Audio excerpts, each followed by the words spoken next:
ಈ ದಿನದ ಪಥಸಂಚಲನ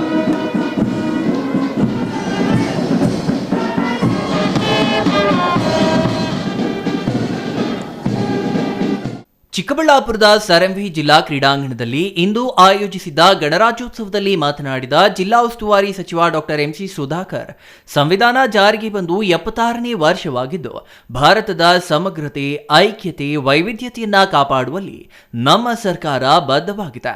ಸಮಾಜದ ಕಟ್ಟಕಡೆಯ ವ್ಯಕ್ತಿಯನ್ನ ಸಮಾಜದ ಮುಖ್ಯ ವಾಹಿನಿಗೆ ತರುವ ಹಿನ್ನೆಲೆಯಲ್ಲಿ ಜಾರಿಗೆ ತಂದಿರುವ 5 ಗ್ಯಾರಂಟಿ ಯೋಜನೆಗಳು ನಾಡಿನ ಜನಸಾಮಾನ್ಯರಿಗೆ ತಲುಪಿ ಜನಮನ್ನಣೆ ಗಳಿಸಿವೆ ಎಂದರು. ಚಿಕ್ಕಬಳ್ಳಾಪುರ ಜಿಲ್ಲೆಯಲ್ಲಿ 3.15 ಲಕ್ಷ ಗ್ರಾಹಕರು ನೋಂದಣಿಯಾಗಿದ್ದು 200 ಯೂನಿಟ್ ಬಳಕೆ ಮಾಡಿರುವ ಜಿಲ್ಲೆಯ ಗ್ರಾಹಕರು 20.799 ಲಕ್ಷ ಹಣವನ್ನು ಸರ್ಕಾರ ಭರಿಸಿದೆ. ಜಿಲ್ಲೆಯಲ್ಲಿ 2.91 ಲಕ್ಷ ಮಹಿಳೆಯರು ಫಲಾನುಭವಿಗಳಾಗಿದ್ದು ಪ್ರತಿ ಫಲಾನುಭವಿಗಳಿಗೆ 2,808 ಕೋಟಿ ಅನುದಾನ ಫಲಾನುಭವಿಗಳ ಖಾತೆಗೆ ವರ್ಗಾಯಿಸಲಾಗಿದೆ. ಮಹಿಳಾ ಉಚಿತ ಪ್ರಯಾಣದ ಶಕ್ತಿ ಯೋಜನೆಯಿಂದ ಮಹಿಳೆಯರಿಗೆ ಅನುಕೂಲವಾಗಿದೆ ಎಂದರು. ಅನ್ನಭಾಗ್ಯ ಯೋಜನೆಯಡಿ ಜಿಲ್ಲೆಯಲ್ಲಿ 3.08 ಲಕ್ಷ ಪಡಿತರ ಫಲಾನುಭವಿಗಳಿಗೆ ಪ್ರತಿ ಸದಸ್ಯನಿಗೆ 5 ಕೆಜಿ ಆಹಾರ ಧಾನ್ಯ ಹಾಗೂ ಪ್ರತಿ ಕೆಜಿಗೆ ರು 34ರಂತೆ ಫಲಾನುಭವಿಗಳ ಖಾತೆಗೆ ಹಣ ಜಮೆ ಮಾಡಿ 95.76% ಫಲಾನುಭವಿಗಳಿಗೆ ಈ ಯೋಜನೆ ತಲುಪಿಸಲಾಗಿದೆ. ಜಿಲ್ಲೆಯಲ್ಲಿ 6,850ಕ್ಕೂ ಹೆಚ್ಚು ಮಂದಿ ಯುವ ನಿಧಿ ಯೋಜನೆಗೆ ಅರ್ಹರಿದ್ದು ಈಗಾಗಲೇ 3,347 ಅಭ್ಯರ್ಥಿಗಳು ನೋಂದಣಿಯಾಗಿದ್ದು 3.17 ಕೋಟಿ ಫಲಾನುಭವಿಗಳ ಖಾತೆ ಜಮೆ ಮಾಡಲಾಗಿದೆ ಎಂದರು. ನೂತನ ಹೂವಿನ ಮಾರುಕಟ್ಟೆ ಪ್ರಾಂಗಣ ನಿರ್ಮಾಣಕ್ಕಾಗಿ 20 ಎಕರೆ ಜಮೀನು ಕಾಯ್ದಿರಿಸಿ ಸಂಬಂಧಪಟ್ಟ ಕಾರ್ಯದರ್ಶಿಗಳು, ಕೃಷಿ ಉತ್ಪನ್ನ ಮಾರುಕಟ್ಟೆಯವರಿಗೆ ಹಸ್ತಾಂತರಿಸಲಾಗಿದೆ. ಹೈಟೆಕ್ ಸರ್ಕಾರಿ ರೇಷ್ಮೆಗೂಡಿನ ಮಾರುಕಟ್ಟೆ ಪ್ರಾಂಗಣ ನಿರ್ಮಾಣಕ್ಕಾಗಿ ಸುಮಾರು 13 ಎಕರೆ ಜಮೀನು ಕಾಯ್ದಿರಿಸಿ ರೇಷ್ಮೆ ಇಲಾಖೆಯವರಿಗೆ ಹಸ್ತಾಂತರಿಸಲಾಗಿದೆ. ಚೇಳೂರು ಹೊಸ ತಾಲೂಕು ಕಚೇರಿ ಕಟ್ಟಡ ನಿರ್ಮಾಣಕ್ಕಾಗಿ 9.38 ಎಕರೆ ಜಮೀನು ಕಾಯ್ದಿರಿಸಲಾಗಿದೆ ಎಂದರು. ಜಿಲ್ಲೆಯ ವಿವಿಧ ಹೂ ಬೆಳೆಗಳಿಗೆ ಖ್ಯಾತಿಯಾಗಿದ್ದು ಹೂ ಬೆಳೆಗಾರರು ಹಾಗೂ ವ್ಯಾಪಾರಿಗಳ ಹಿತದೃಷ್ಟಿಯಿಂದ ಚಿಕ್ಕಬಳ್ಳಾಪುರ ನಗರ ಹೊರವಲಯದ ನಂದಿ ಕ್ರಾಸ್ ಬಳಿ 140 ಕೋಟಿ ವೆಚ್ಚದಲ್ಲಿ 20 ಎಕರೆ ಜಾಗದಲ್ಲಿ ಹೈಟೆಕ್ ಹೂವಿನ ಮಾರುಕಟ್ಟೆ ನಿರ್ಮಿಸಲು ಈಗಾಗಲೇ ನೀಲಿನಕ್ಷೆ ಸಿದ್ಧಪಡಿಸಿ ನಿರ್ಮಿಸಲು ಅಗತ್ಯ ಕ್ರಮ ವಹಿಸಲಾಗಿದೆ. ಚಿಕ್ಕಬಳ್ಳಾಪುರ ಜಿಲ್ಲಾ ಕೇಂದ್ರದಲ್ಲಿ 17.5 ಕೋಟಿ ವೆಚ್ಚದಲ್ಲಿ ನಿರ್ಮಾಣವಾಗುತ್ತಿರುವ ಜಿಲ್ಲಾ ಕನ್ನಡ ಭವನ ನಿರ್ಮಾಣ ಕಾಮಗಾರಿ ಅಂತಿಮ ಹಂತದಲ್ಲಿದ್ದು ಶೀಘ್ರದಲ್ಲೇ ಲೋಕಾರ್ಪಣೆ ಮಾಡಲು ಯೋಜಿಸಲಾಗಿದೆ ಎಂದರು. ವಿಶ್ವವಿಖ್ಯಾತ ನಂದಿಬೆಟ್ಟದಲ್ಲಿ ರೋಪ್ವೇ ನಿರ್ಮಾಣ ಕಾಮಗಾರಿ ಕೈಗೊಳ್ಳಲು ಕ್ರಮ ಕೈಗೊಳ್ಳಲಾಗಿದೆ. ಪ್ರವಾಸೋದ್ಯಮ ಚಟುವಟಿಕೆಗಳ ಅಭಿವೃದ್ಧಿಗಾಗಿ 20 ಎಕರೆ ಜಾಗದ ಪ್ರಮುಖ ಭೂ ಮಾಲೀಕರೊಂದಿಗೆ ಒಡಂಬಡಿಕೆ ನೀತಿ ರೂಪಿಸಲಾಗುತ್ತಿದೆ. ಪ್ರವಾಸೋದ್ಯಮ ಅಭಿವೃದ್ಧಿ ಪಡಿಸಲು ಕರ್ನಾಟಕ ಕೆರೆ ಸಂರಕ್ಷಣೆ ಹಾಗೂ ಅಭಿವೃದ್ಧಿ ಪ್ರಾಧಿಕಾರದಿಂದ ಅನುಮತಿಸಿರುವ ಜಿಲ್ಲೆಯ 6 ಕೆರೆಗಳಲ್ಲಿ ಸಾಹಸಿ ಪ್ರವಾಸೋದ್ಯಮ ಹಾಗೂ ಜಲ ಕ್ರೀಡೆಗಳನ್ನು ಕೈಗೊಳ್ಳುವ ಚಿಂತನೆ ಇದೆ ಎಂದು ಹೇಳಿದರು. ಜಿಲ್ಲೆಯ ಬಾಗೇಪಲ್ಲಿ, ಚಿಂತಾಮಣಿ, ಗೌರಿಬಿದನೂರು ಮತ್ತು ಶಿಡ್ಲಘಟ್ಟ ತಾಲೂಕುಗಳಲ್ಲಿ ಒಟ್ಟು 4,671.27 ಎಕರೆ ವಿಸ್ತೀರ್ಣದಲ್ಲಿ ಅಗತ್ಯ ಮೂಲ ಸೌಲಭ್ಯಗಳೊಂದಿಗೆ ಕೈಗಾರಿಕಾ ಪ್ರದೇಶಗಳನ್ನು ಅಭಿವೃದ್ಧಿಪಡಿಸಲು ಕ್ರಮ ವಹಿಸಲಾಗಿದೆ. ಜಿಲ್ಲೆಯಲ್ಲಿ ಕೈಗಾರಿಕೆಗಳನ್ನು ಸ್ಥಾಪಿಸುವ ಮೂಲಕ ನಿರುದ್ಯೋಗ ಸಮಸ್ಯೆ ನಿವಾರಿಸಿ ಜಿಲ್ಲೆಯ ಯುವ ಜನರ ಆರ್ಥಿಕತೆ ಹೆಚ್ಚಿಸಲು, ಬಂಡವಾಳ ಹೂಡಿಕೆ ಆಕರ್ಷಿಸಲು ಕ್ರಮ ವಹಿಸಲಾಗುತ್ತಿದೆ ಎಂದರು.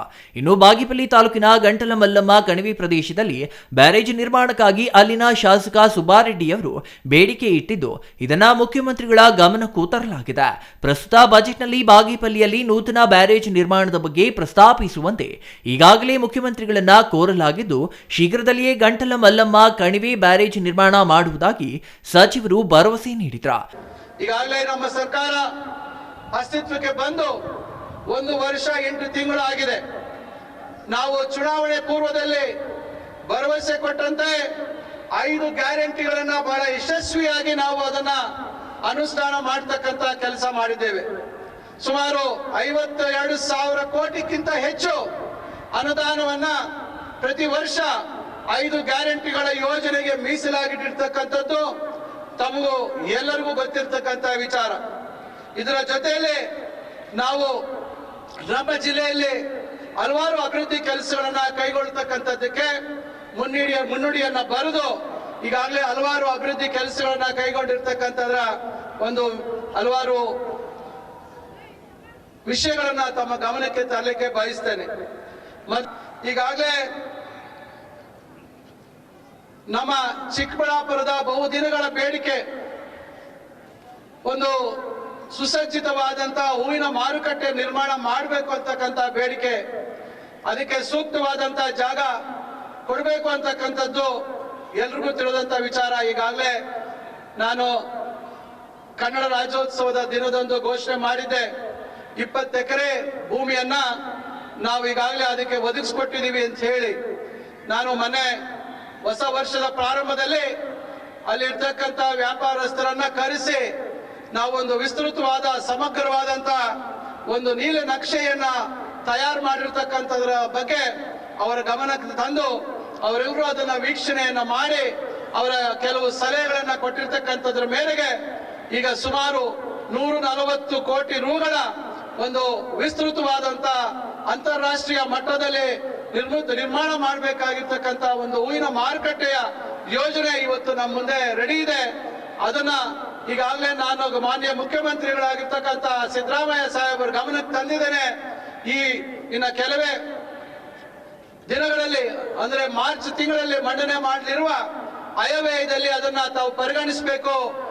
ನಮ್ಮ ಜಿಲ್ಲೆಯ ಜನತೆಯ ಬಹುದಿನಗಳ ಬೇಡಿಕೆ ತಾವು ಈಡೇರಿಸಬೇಕು ಅಂತಕ್ಕಂಥ ಮನವಿಯನ್ನ ಈಗಾಗಲೇ ಮಾಡಿದ್ದೇನೆ.